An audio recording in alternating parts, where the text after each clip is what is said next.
The rules define the game. Do you agree?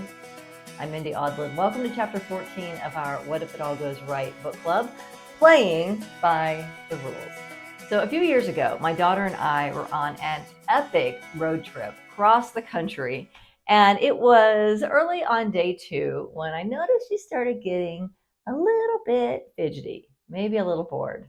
Well, luckily I had prepared for this, and there in the car I had a sketchbook, blank paper, and tons of colored pencils. So I suggested, what if you draw something? Draw something, draw anything. What could I draw? Draw anything. You could draw anything.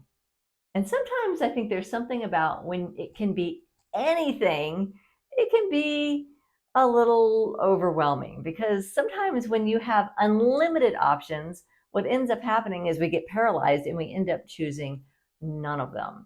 So she wasn't feeling inspired. She wasn't really into it, but I was driving and I was wanting to get her going on some kind of project. So there in the armrest in the car, I grabbed a pencil or pen, I don't remember, just whatever was there. And without taking my eyes off the road, I promise, without taking my eyes off the road, I reached over to her sketch pad and I just scribbled something and said, there, make that something. Do something with that. And she did. There was only one rule for the game, and that was that whatever I scribbled onto her paper, that all of those scribbles had to be incorporated into her drawing. And so it began. For about 500 miles. Every time she would finish a drawing, she would say, okay, Mom, do it again. And I would reach over and I would scribble on her paper, and then she would design something else, and then she would design something else, and she would design something else. Eventually, we came to call the game Squiggles.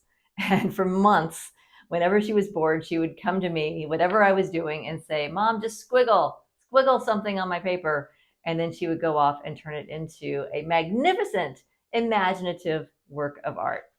In my last video, I talked about what we do here in the What If Up Club, how we use this process of what if upping in small groups to focus on things that we want and to brainstorm possibilities with our group for how we can get there. That's what the What If game is really all about. It's about creating positive change in your life and in your community. It's about tapping into the power of the mastermind so that you can do more with others supporting you than you could do on your own. That's the objective of the game, is to create positive change. And you could just leave it at that, but there's a lot of ways to create positive change. And so we have these very specific rules for how we play the game. And those rules are intentional because having the structure actually allows your brain to latch onto something that has us be more creative. It does that, and the other thing that it does when you have this structure, these 7 fabulous rules, when you have the structure, it keeps you from sort of slipping into old patterns, the old game that you used to play that may not be getting you the results that you want. You have rules that you use in your brain for how you play the game of your life. And sometimes those rules are fabulous and empowering, and sometimes they're doing things that maybe you wouldn't intentionally want to be doing. So by having this set of rules and having everyone agree to it, it actually helps us identify some old patterns that may not be supporting us in where we want to go. And it gives us a tool to turn those old patterns into something new. New game with new rules equals new results. If you'd like to know what all 7 rules are, you can find them in my book, What If It All Goes Right, chapter 14, or you can join us inside the What If Up Club. It is free at WhatIfUP.org, and throughout the month, we have virtual What If circles. Once a month, I host a possibilities party, and you'll have a chance to experience what happens when you come together with others following this very specific framework for brainstorming and masterminding. The rules define the game. And this week, the challenge is to pay attention to the game that you're playing. Pay attention to the rules that you have in your mind for how you choose to do everything. Like maybe you're one of those people that only gets out of bed when the clock has like a multiple of 5. You know, there are people like that. I actually do that. You know, maybe you have a weird rule in your head about something like that. Or maybe you have some rules, or you know someone who might have a rule around It's okay to say something that maybe is unkind if it's funny. You ever have someone say that? It's like, oh, that was kind of rude. And they're like, oh, but I was just kidding. It was funny. Maybe you have a rule that says it's okay to do something that maybe isn't a values align, but you justify it with a rule in your head.